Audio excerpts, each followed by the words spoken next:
सम्मानिया उत्कलिया मातृस्थानीय मोर माँ भणी मैंने सम्मानिया मोर पूज्य पितृव्य गुरुजी मंडली तथा मोर आज कलाप्रेमी युवबंधु भाई भणी मैंने एवं मोर सस्नेह कुनामुना पुओ झील मैंने आज मोर अगणित श्रोता बंधु तथा मोर माँ मान चरण कमल ये अकिंचन रविनारायण कोटि कोटि विनम्र प्रणाम। हे मोर अगणित श्रोता बंधु भाई भणी मैंने आज आम आरंभ करने को जाऊे गीतार गोटे कियदंश को। तेबे जो गीतार भावार्थ होउछि ए अखंड विश्व ब्रह्मांडर सृष्टिकर्ता होउछन्ति जेमु माँ से माँ किपरि ए अखंड विश्व ब्रह्मांडर मध्य संहारकारिणी से संबंध आम आलोचना करने को जावा। तेबे ए कथा तो मनगढ़ कथा नुहे से जे कि आमर भागवत श्रीमद भागवत गीता जे कि सर्वश्रेष्ठ शास्त्र से शास्त्र को आज आम उन्मोचन करने को जावा। तेबे देखिबा शास्त्र मध्य कहीं किपरि भाव में गीता हूँ श्रेष्ठ से विषय आलोचना करिया। प्रथम टिके ए जीवश्रेष्ठ मानवर एकमात्र निर्वाण प्राप्तिर गोटे मात्र पाथेय पदार्थ होउछि जे कि श्रीमद भगवत गीता। कहीं ना आपण माने चिंता कर देखंतु थरे मन पकांतु उत्तर रे हिमालय ठारू दक्षिण रे कुमारिका पर्यंत यही अखंड पुण्यभूमि भारत वर्षर प्रतिष्ठाता जो आर्य समाज जो मानकर वीरत्वर गीतिगाथा को आमर सन्थ मुनि ऋषि माने लिपिबद्ध कर जाइछन्ति दुईटी महान ग्रंथ रे। से दुईटी हैला कोन ना गोटे हेउछि राम सीता संबलित स्मृति मधुर काव्य रामायण एवं अन्यटी हेउछि एक सुविस्तृत समाजशास्त्र महाभारत। तेबे सौजन्य से संस्कृत भागवतर श्रेष्ठ पूजारी चिरनमस्य महर्षि कृष्णद्वैपायन व्यास जेतेबेले महाभारत रूपक उपनिषद मानकर रत्नाकर मध्यरु कौस्तुभमणि सदृश श्रीमद भगवत गीता रचना कले। से श्रीमद भगवत गीतार से प्रमाण दे कहिसंती जे कि भगवान लीलामय भगवान कृष्ण ए जगत को उद्धार करने निमित्त जे कि भक्त अर्जुन छल जिज्ञासु भक्त अर्जुन छल जो महत उपदेश मान ए जगन समाज को दे जाइछन्ति प्राणी मानकर मंगल पाई आज से महत वाणी गुड़ी को महर्षि कृष्णद्वैपायन व्यास 700 श्लोक 18 अध्याय मध्य भगवत गीता मध्य स्थान देइछन्ति जहाँ को आम आस्वादन कले ए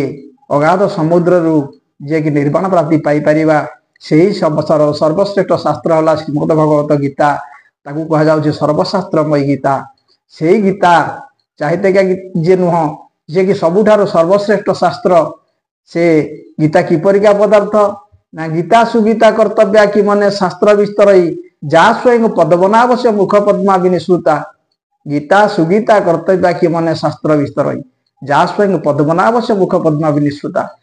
महर्षि कृष्णद्वैपायन व्यासंग भाषा रे सकल शास्त्र गुड़िक मध्य सर्वश्रेष्ठ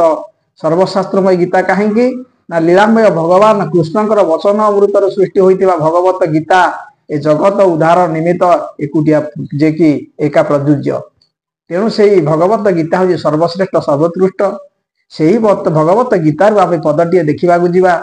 जे किपरि भाव में आमर जीवन शैली को से संपूर्ण बदलाइबा को चाहूँचे तारी मध्य आम निजक हजाइबा जा। तेबे एकदा जिज्ञासु भक्त अर्जुन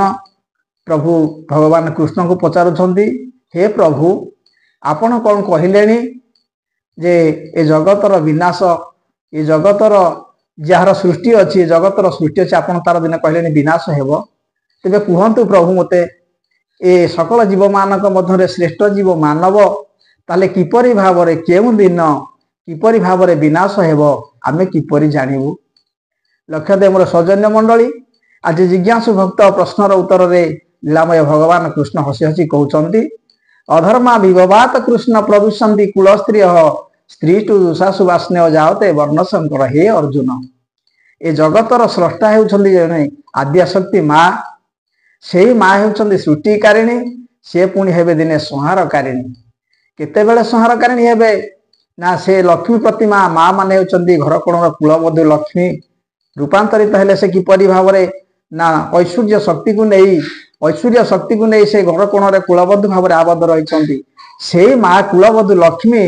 ଯେତେବେଳେ ତାଙ୍କର ରୂପାନ୍ତରିତ ରୂପକୁ ନେବେ କାଳିକା ଅବତାର ନେଇ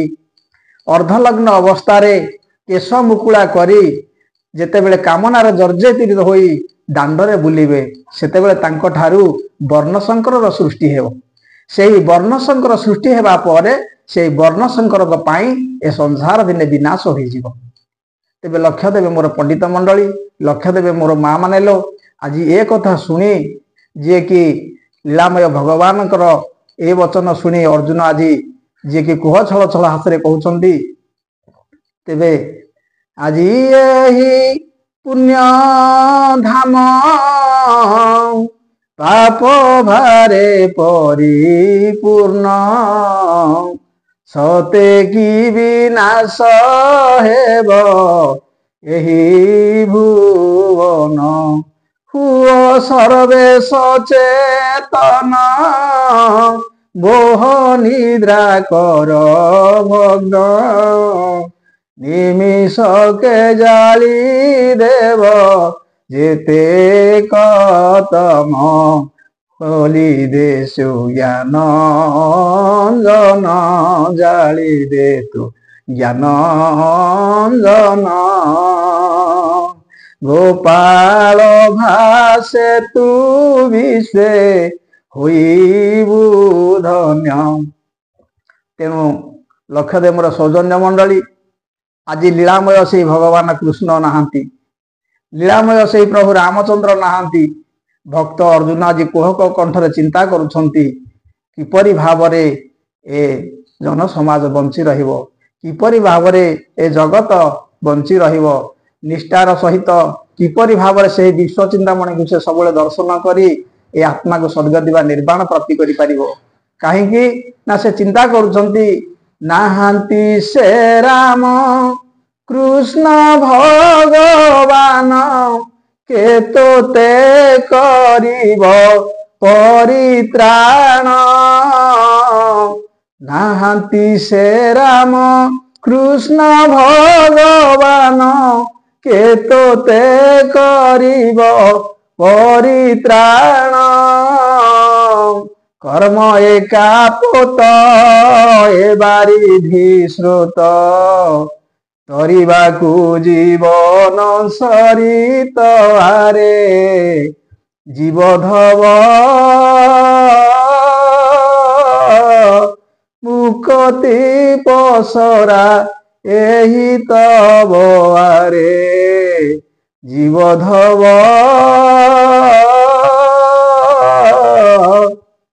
ଆଜି ଲୀଳାମୟ ଭଗବାନ କୃଷ୍ଣଙ୍କ ଉକ୍ତିରେ ଯିଏକି ଭକ୍ତ ଅର୍ଜୁନ ଆଜି କୁହକ କଣ୍ଠରେ ଯିଏକି ଚିନ୍ତା କରୁଛନ୍ତି କଣ କରିବୁ, ସେ ଲୀଳାମୟ ଭଗବାନ ଦିନେ ଚାଲି ଯାଇଛନ୍ତି। ହେ ଭକ୍ତ ବୃନ୍ଦ, ହେ ମୋର ଅଗଣିତ ଶ୍ରୋତା ବନ୍ଧୁ ଭାଇ ଭଉଣୀ ମାନେ, ହେ ମୋର ମା ମାନେ, ଆପଣ ମାନେ ଚିନ୍ତା କରନ୍ତୁ ଯିଏ ଜଗତ ପାଇଁ ଜଗତର ଉଦ୍ଧାର ନିମିତ୍ତ ଯିଏକି ନିଜକୁ ଉତ୍ସର୍ଗ କରି ଯାଇଛନ୍ତି ସେ ଲୀଳାମୟ ଭଗବାନ କୃଷ୍ଣ ନାହାନ୍ତି କି ବର୍ତ୍ତମାନ ସେ ଲୀଳାମୟ ପ୍ରଭୁ ରାମଚନ୍ଦ୍ର ନାହାନ୍ତି। ତେଣୁ ଭକ୍ତ ଅର୍ଜୁନଙ୍କ ଭାଷାରେ ଆମ ହାତରେ କେବଳ ଛାଡି ଯାଇଛନ୍ତି କଣ ନା କର୍ମ ହିଁ ଭଗବାନ। ତେବେ ଆପଣମାନେ ସଚେତନ ଲାଭ କରି ସଚେତନ ହୋଇ ନିଜର କର୍ମକୁ ସଜାଡ଼ି ନିଅନ୍ତୁ। ଆମେ ଯଦି ସେଇ ଉତ୍ତମ କର୍ମ ପଥରେ ଯିବା ନିଶ୍ଚିନ୍ତ ଭାବରେ ସେଇ ଧର୍ମ ବୃକ୍ଷଟି ନିଶ୍ଚିନ୍ତ ଭାବରେ ଖୁବ ଆନନ୍ଦର ସହିତ ଯେ ବଢିପାରିବ, ତେବେ ବିଶ୍ୱରେ ଶାନ୍ତି ପ୍ରତିଷ୍ଠା ହୋଇପାରିବ। ତେଣୁ ଆମର ହାତରେ ରହିଲା କର୍ମ। ତେବେ ସକଳ ଜଗତର ସ୍ରଷ୍ଟା ହେଉଛନ୍ତି ଯେଉଁ ମା, ସେହି ମା ମଧ୍ୟ ଆଜି ରୂପାନ୍ତରିତ ହୋଇ ଯିଏକି କାଳିକା ଅବତାର ନେଇ ଦାଣ୍ଡରେ ବୁଲିଲେ ଆସି ସେହି ନିର୍ଦ୍ଦିଷ୍ଟ ସମୟଟି ଉପଗତ ହୋଇଗଲାଣି। ତେଣୁ ମୋର ମା ମାନଙ୍କୁ ଅନୁରୋଧ, ଆମ ହାତରେ ରହିଲା କର୍ମ। ତେବେ କେଉଁ କର୍ମ କରିବା, କେଉଁ କର୍ମ କରିବା ଦ୍ୱାରା ପରିବାରରେ ଶାନ୍ତି ପାଇବା, ନିଜେ ଶାନ୍ତି ହେବା ସଙ୍ଗେ ସଙ୍ଗେ ବିଶ୍ୱ ଶାନ୍ତି ହେବ, ସେଇ କର୍ମଟି କଥା ମୁଁ ଆପଣମାନଙ୍କୁ କହୁଛି। ତେବେ ଆପଣମାନେ କଣ କରନ୍ତୁ ନା ପ୍ରତିଦିନ ସେହି ମା ମାନେ ବେଶୀ ସମୟ ନୁହଁ, ଯିଏକି ନିଷ୍ଠାପର ସହକାରେ ମାତ୍ର 3 ମାସ ଆପଣ ଗୋଟିଏ କର୍ମ କରନ୍ତୁ। ଆପଣ ବେଲ ଗଛ ମୂଳେ ପ୍ରତ୍ୟହ ନିଶ୍ଚିନ୍ତ ଭାବରେ ବେଲ ଗଛ ମୂଳେ ପ୍ରତ୍ୟହ ଗୋଟିଏ ଘିଅ ସଳିତାଟେ ଆପଣ ଜାଳି ଦିଅନ୍ତୁ। ପ୍ରତ୍ୟେକଙ୍କ ବାଡ଼ିରେ ବେଲ ଗଛ ଅଛି।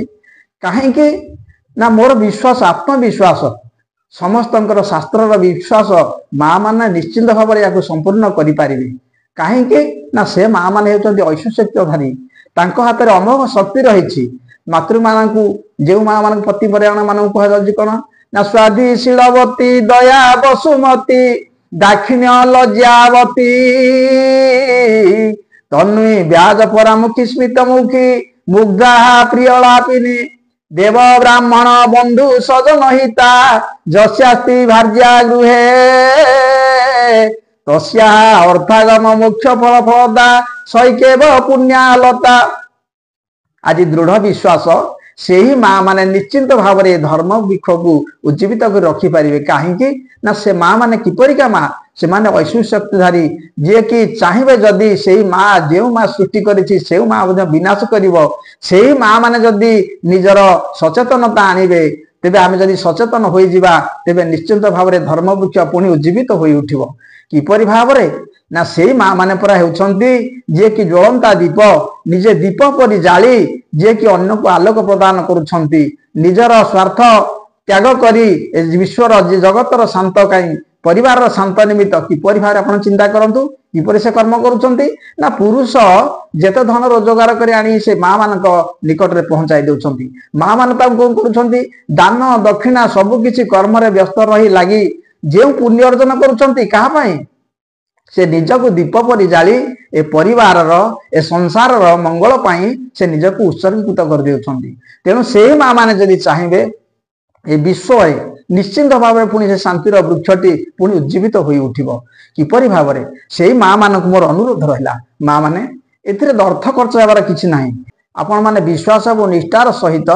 ए कामटी करंतु एतिकी कर्म कले निश्चिंत भाव में आपण मानकर शांति फेरिबो परिवार शांति हेबो विश्वर मध्य शांति हेबो आपण एतिकी करंतु बेल गछ मूले आपण प्रतिदिन संध्या रे झील सलिताटे गुआ घीर सलिताटे जाली दिंतु बेल गछ मूले जी रहा आपंकर जानतु न जानतु एतिकी मन रखि था लक्ष्मी बेल बने कदम्ब कुसुमे दिव्यांगना गुंजरे चषा चाषरते बसती धवले छत्र ध्वजा चामरे शंखे पद्म मने नरेन्द्र भवने सिंहासने गोकुले सत शांति दया क्षमाय बसती श्रीकृष्ण वक्ष स्थले माँ मानक मोर अनुरोध रहिला बेल गछ किए ना से होचंती शिव जे कि शिवंक स्थान रे बेल गछ मूले लक्ष्मींकर आवास तेणु आपण बुझंतु न बुझंतु बुझ न बुझ पढ़ गीता रुचु न रुचु खा पिता से परी जेपरी से आम पाए हितकर आपण मानकु जे कि अनुभूतिर कथा अनेक लोकंकर अनुभूतिर कथा को आज आपण मानक प्रकाश करुची आपण माने बिना खर्च टिके परिश्रम करी निष्ठार सहित एति करी देखंतु मात्र जदि बेल गछ मूले घीओ सलिताटे गुआ घीर सलिताटे आपण 3 मास जालिबे से 3 मास मध्यरे सेही सर्वशक्ति मां को जेतेबेले निज स्वचक्षुरे आपण देखि पारिबे अर्थात निज अगणारे किंबा निजर गृहरे जने से सर्वशक्तिमयी माटीए जे कि शुक्ल वस्त्र परिहित अवस्था आपणकर अगणारे किंबा घरे बुलिबार देखिबे से दिन आपण जानिबे जे आपण मानकर शनि शांत हो गले लक्ष्मी प्राप्त हो गला तेणु आपणकर मंगल हेबा संगे संगे ए परिवार मंगल हेबा विश्वर मध्य शांति आसी जीवो तेणु माँ मानक मोर अनुरोध आपण जदि एतिकी कर्तव्य करिवे आपण मानकर सकल ए दृश्यटी आपण जे मन जतेबेले आखिर नयनर देखि पारिबे जानिबे जे मोर शनि शांतला लक्ष्मी प्राप्ति हेले सेतेबेले जानिबे आपण जे कामना रे करूछन्ती से कामना निश्चिंत पूर्ण हेबो जे माँ मानकर कोलटी शून्य अछि से माँ मानकर कोलरे मध्य